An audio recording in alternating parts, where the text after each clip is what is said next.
pemerintah harus hadir untuk pemindahan pendidikan dan sananya pemodalan, di mana bahwa sebagai tulang punggung negara ini dari UMKM kan, gitu, harus hadir untuk mempermudah dari permodalan seperti apa gitu. Jangan sampai pada pelaku usaha itu kesulitan untuk mengajukan permodalan di bank-bank pemerintah daripada dia ke yang lain. Ini makanya pemerintah harus hadir, ratusan ribu ya. Betul. UMKM ini. Ini dampaknya akan cukup luar biasa. Ekonomi masyarakat akan berkurang, di mana bahwa sesungguhnya kalau ekonomi masyarakat berkurang identik dengan terjadinya kemiskinan yang akan bertambah. Sedangkan kita kan programnya pengentasan kemiskinan. Betul. Nah itu.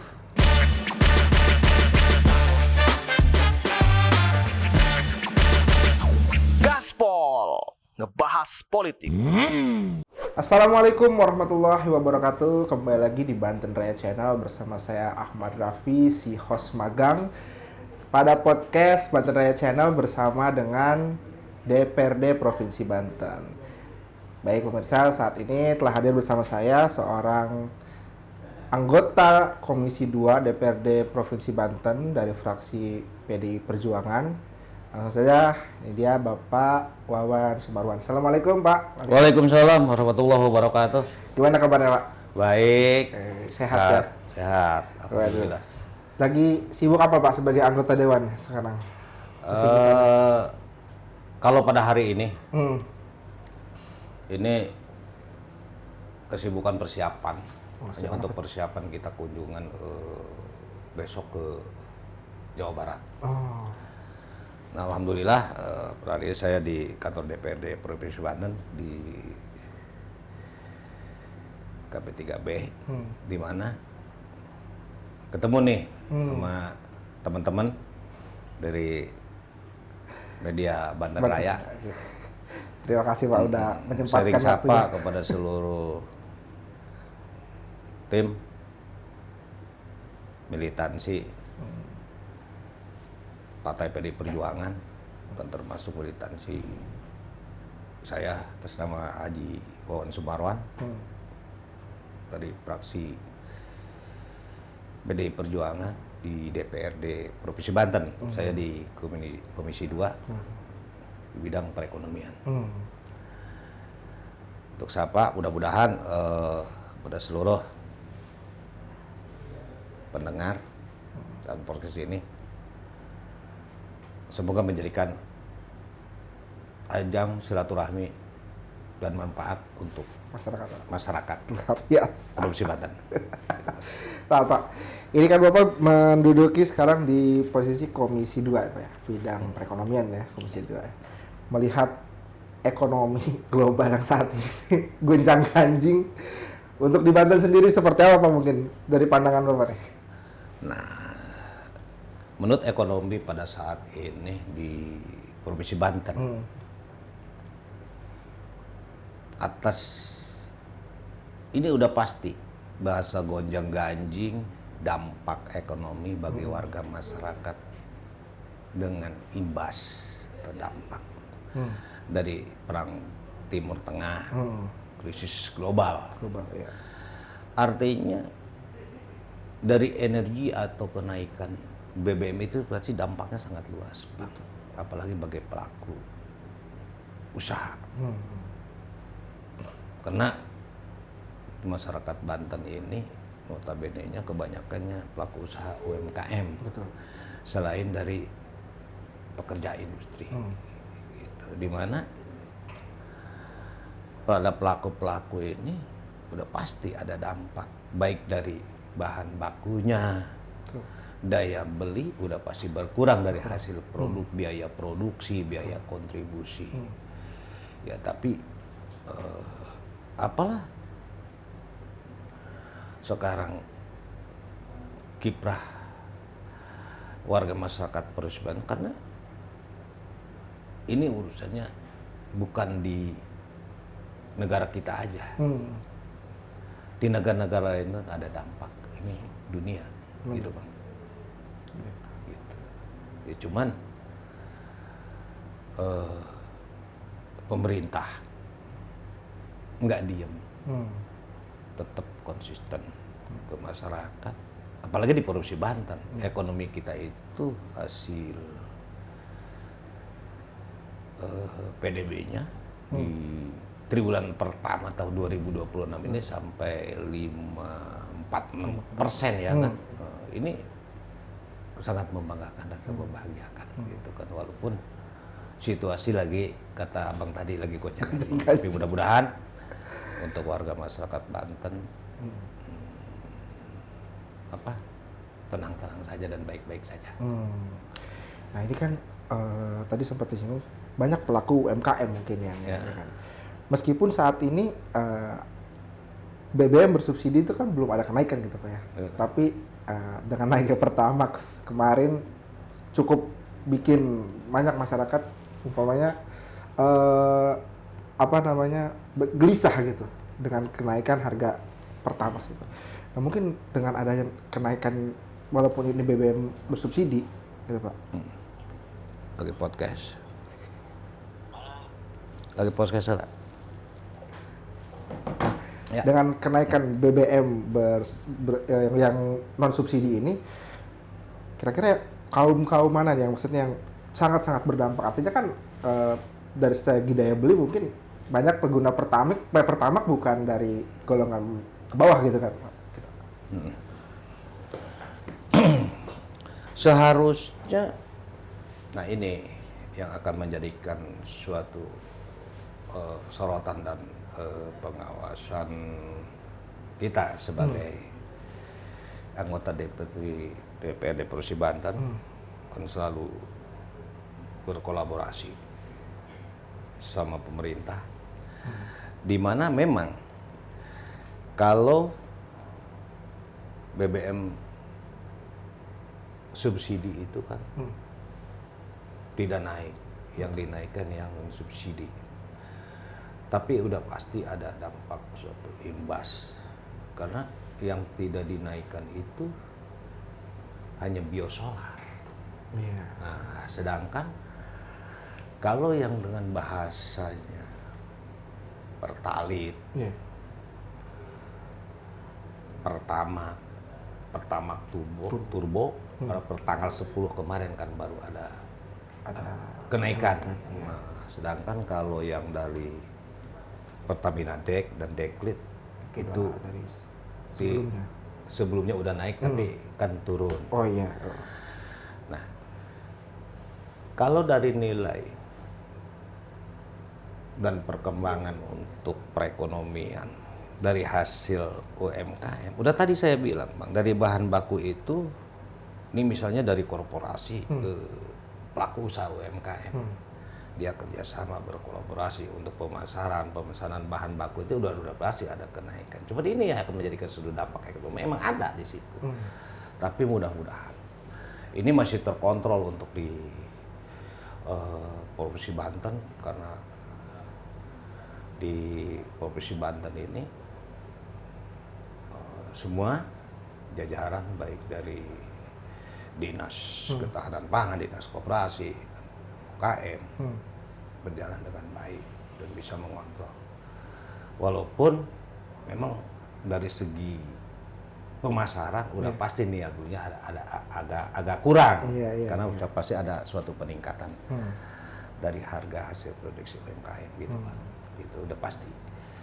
Gitu. Cuman kan gimana caranya tetap masyarakat itu harus menopang perekonomiannya dan harus berjalan produksinya dari UMKM. Nah, ini kan pasti berdampak pada pelaku usaha. Udah pasti berdampak. Pasti berdampak kan Pak.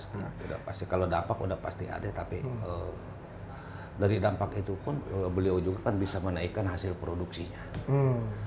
Gitu. Cuman dari daya beli masyarakat aja mungkin agak sedikit berkurang, yang tadinya notabene-nya bisa beli misal sekian persen bisa kurang sekian persen, itu aja. Nah, mungkin ada upaya khusus gitu Pak untuk meningkatkan daya beli tadi kan, artinya sekarang masyarakat mungkin dengan kondisi sekarang lebih memilih untuk membeli sesuatu gitu kan Pak. Untuk pelaku-pelaku UMKM umpamanya yang kayak dia bukan penghasil makanan misalnya gitu ya. Nah, itu kan pasti ada penurunan daya beli dan segala macam. Mungkin ada upaya khusus untuk bisa meningkatkan itu. Masalah di sini. Jadi pemerintah harus hadir. Untuk hadir untuk pembinaan pendidikan dan kesananya pemodalan. Di mana bahwa sebagai tulang punggung negara ini dari UMKM kan. Gitu. Harus hadir untuk mempermudah dari permodalan seperti apa gitu. Jangan sampai pada pelaku usaha itu kesulitan untuk mengajukan permodalan di bank-bank pemerintah daripada dia ke yang lain. Ini makanya pemerintah harus hadir dalam konteks ini. Karena kalau sampai tidak turun atau dari pendataan UMKM di Provinsi Banten ini kan ratusan ribu ya. Betul. UMKM ini. Ini dampaknya akan cukup luar biasa. Ekonomi masyarakat akan berkurang, di mana bahwa sesungguhnya kalau ekonomi masyarakat berkurang identik dengan terjadinya kalau kemiskinannya akan bertambah. Sedangkan kita kan programnya pengentasan kemiskinan. Betul. Nah itu, makanya walaupun gimana pun harus dipertahankan para pelaku-pelaku usaha itu. Gitu. Nah, kemudian Pak, ini Bapak sebagai anggota legislatif, apa keluhan daripada masyarakat yang sering Bapak dengar mungkin disampaikan daripada masyarakat terkait mereka sebagai pelaku usaha gitu Pak? Apakah sistem pemodalan atau sosialisasi terkait digitalisasi atau pemasaran, mungkin apa Pak? Nah, keluhan-keluhan dari warga masyarakat itu sebagai aspirasi yang disampaikan ketika kita turun ke bawah dalam konteks di agenda. Contoh misal dari reses, ada agenda pengawasan, karena ada jenjang pendapat. Betul. Banyak aspirasi masyarakat yang intinya untuk perhatian dari pemerintah. Tapi kan kita udah sampaikan. Dan kita udah sampaikan, kita udah rilis, taruh, catat kalau dari reses itu ini keluhan masyarakat, kebutuhannya ini itu sebagai aspirasi dari warga masyarakat, ajar kita sebagai penyelenggara pemerintah daerah, DPRD, kita sampaikan ke pemerintah. Cuman tinggal tindak lanjut. Cuman kan tindak lanjut itu kan mengacu kepada suatu anggaran kita. Anggarannya pun sekarang kan banyak yang defisit. Gitu. Tetap aja karena dengan berbasis kita lagi efisiensi. Cuman keluhan-keluhan masyarakat itu harus kita tanggapi juga. Dan mungkin realisasinya ya setelah diremukan disampaikan ke pemerintah daerah, kepada eksekutif ya terkait itu kan ini ada. Nah kemudian tadi Pak terkait dengan UMKM lagi nih Pak kan, ini kan juga kehadiran Koperasi Merah Putih. Nah itu dengan hadirnya Koperasi Merah Putih dan yang berdirinya juga kan di tengah-tengah mungkin pelaku usaha UMKM ini Pak. Apakah itu menimbulkan dampak secara tidak langsung gitu Pak? Kalau dari kacamata Pak, seperti apa? Berdasarkan Impres 9 tahun 2025 tentang KDMP, Koperasi Merah Putih di tingkat desa. Di mana yang dibentuk berdasarkan peraturan presiden. Sebenarnya kalau koperasi desa yang mengelolanya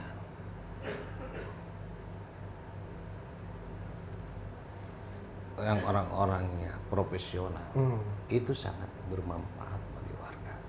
Karena saya atas nama Haji Wawan Sumarwan dalam konteks agenda pengawasan DPD Provinsi Banten, di Provinsi Banten ini ada suatu desa yang berhasil menjalankan koperasi dan dibangun juga gerai yang cukup luas tapi belum peresmian, di mana di Kabupaten Tangerang. Saya dapil sana di Banten, Kabupaten Tangerang nih ya. Di Kabupaten Tangerang, alhamdulillah di situ koperasi sampai anggotanya pun 420 orang. Banyak. Udah anggotanya tuh Model. di satu desa.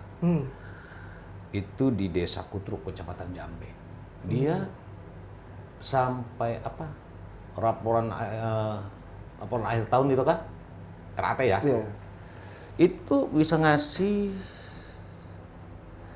SHU, sisa hasil usaha ke anggota. Itu luar biasa.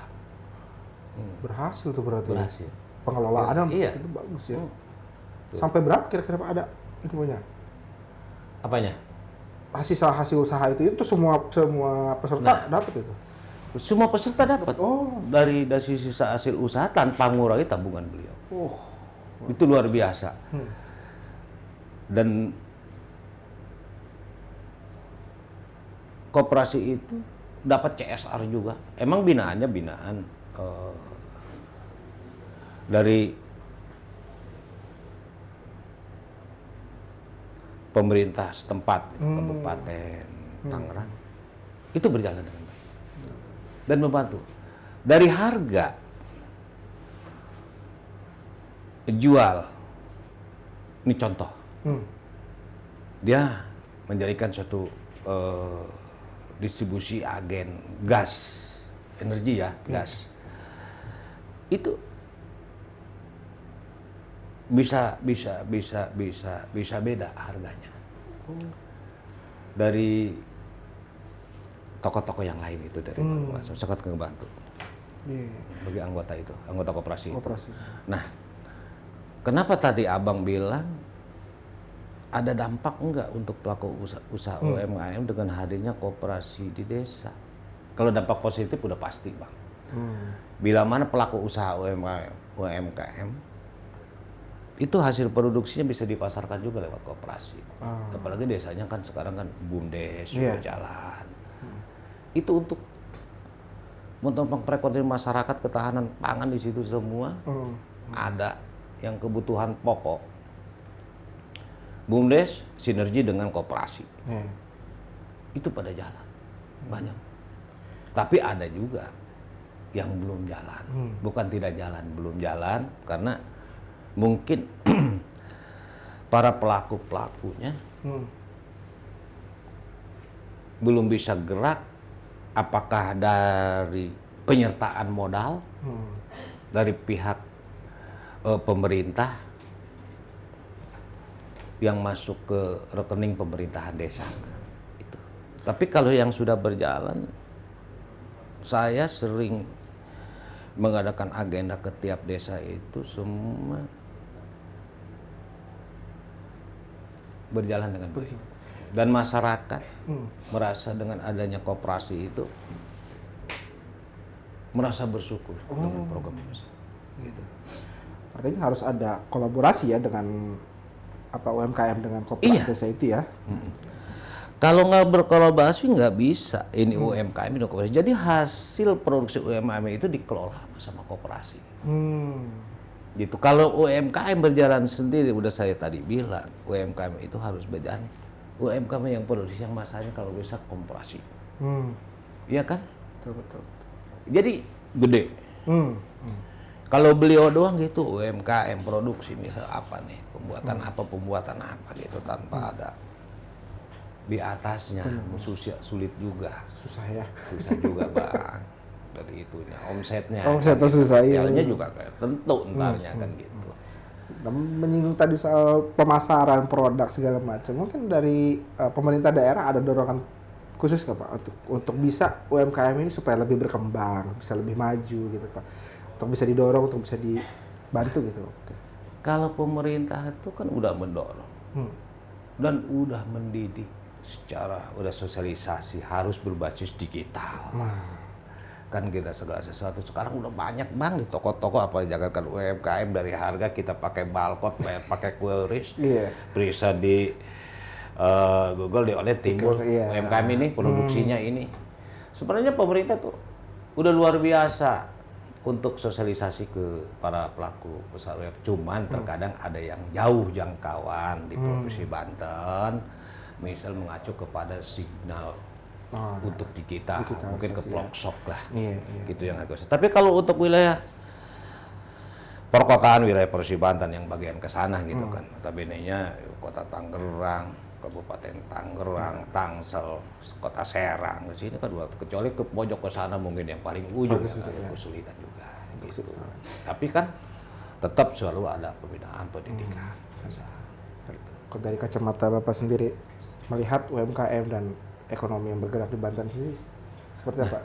Makanya kan nggak bakal ada ekonomi Provinsi Banten di triwulan pertama 2006 54,68% itu naik. Kalau nggak ngelihat dari situ dari mana? Kan gitu. Kan berarti kan berjalan dengan baik-baik saja kan gitu. Walaupun ya memang sedikit dampak peningkatan harga atau peningkatan dari harga eceran tertinggi kalau di operasi pasar karena dampak kenaikan energi BBM karena acuannya ke situ. Kalau nggak ada itu kan nggak bisa, masa kembali kita ke kayu. Kan nggak lucu juga, udah pasti kembali gitu. Tidak bisa kita mempergunjingan atau mempersalahkan karena ini kan krisis global dunia, bukan Indonesia saja. Pemerintahan pusat pun tidak diam selalu untuk menggenjot ekonomi itu stabil. Tahun 2045 kata Bapak Presiden juga kan kemarin juga ngomong dia berjuang ngebenahin Indonesia. Itu tujuannya. Luar biasa. Luar biasa.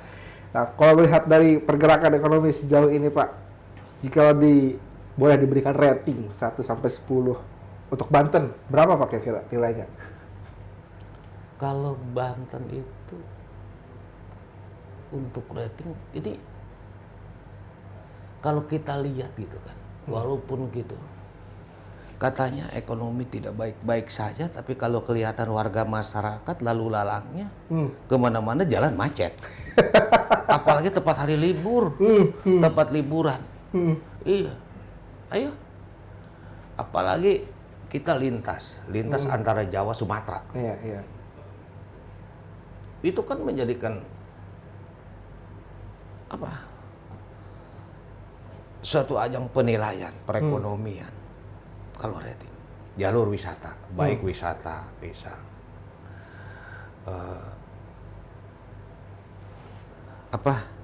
pariwisata, religi, pariwisata yang umum yang biasa. Tapi ketika mau hari libur tetap aja kan ramenya, bukan main macet. Berarti ekonomi katanya tidak baik-baik, tapi masyarakat tetap antusias gitu hiburannya. Berarti kalau mau cukup pada rating masih nilai 8+ ya kan? Wah, luar biasa. Iya, untuk di Provinsi Banten kita Banten masih tetap bergerak ya? Iya, masih bisa bergerak. Gitu. Dengan fenomena masih orang liburan ya, mall masih ramai. Menurut perekonomian gitu, ajang tahun 2045 ekonomi Indonesia akan lebih meluap, lebih stabil, itu memang benar, luar biasa. Optimis untuk bisa ini apa pasti Pak ya? Iya, naiknya sekarang deklit Pertamina kan orang-orang yang menengah ke bawah kan menikmati itu. Yang menengah ke atas yang pakai itu. Nggak ada dampak sebenarnya bagi warga masyarakat. Jadi untuk dalam arti untuk warga masyarakat Provinsi Banten ini, nah saya kembali tanya kepada Abang, ada dampak nggak? Kalau saya kan bertanya-kali dampaknya mungkin tadi, cuman kita kembalikan daripada pemirsa yang menilai nanti apakah dampaknya positif atau negatif, biar masyarakat menilai. Tapi mudah-mudahan jangan dinegatifkan. Itu walaupun gimana pun, di provinsi kita yang duduk di mana kaki kita lagi dijunjung. Gitu. Betul. Kita dukung segala program pemerintah untuk terbaik untuk kesejahteraan masyarakat Provinsi Banten. Luar biasa. Yang pasti UMKM-nya beneran usaha kecil mikro ya, bukan usaha maklar ketemu maklar. Iya lah. Kalau usaha maklar ketemu maklar repot. Oke. Gitu. Siap.